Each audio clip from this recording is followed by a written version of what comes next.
Baotai. Merci Claude pour et aussi Chaim pour le support technique pour qu'il y ait aussi l'audio et la vidéo, pardon.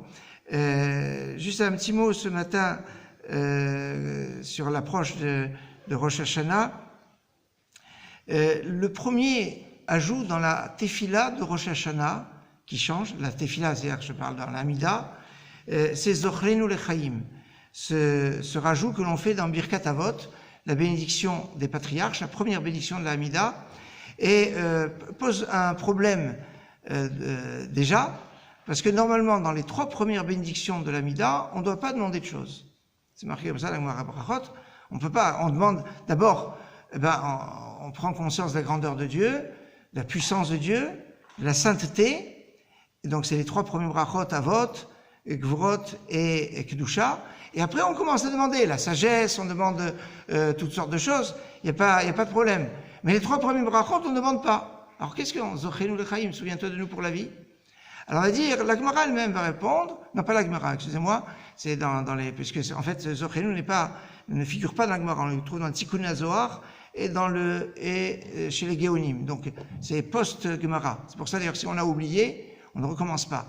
Mais, alors, on va nous dire, en fait, comme c'est pas une demande personnelle, c'est une demande collective. Zochenu, souviens-toi de nous pour la vie.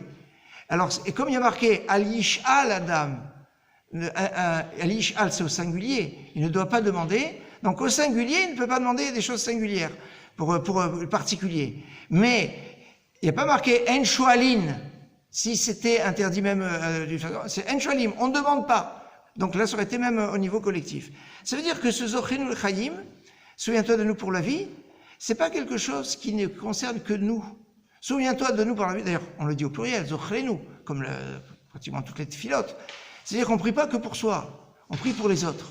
Et ça, c'est une clé dans la tefila qu'on appelle tefila bechesed. La tefila qui se fait avec chesed, où on ne pense pas qu'à soi, on pense aux autres.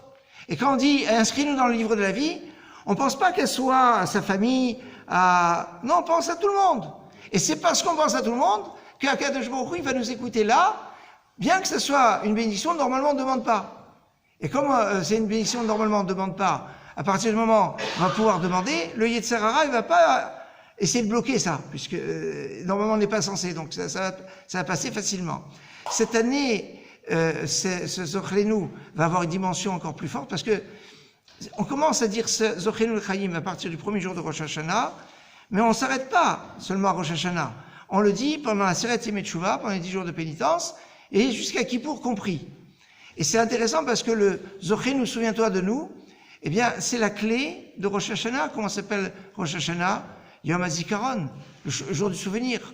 Et mieux encore, c'est quand on est dans une configuration comme cette année où le premier jour de Rosh Hashanah tombe Shabbat, où il n'y a pas de sonnerie du Shabbat, de sonnerie du shofar le premier Shabbat, le premier jour de Rosh Hashanah, pardon.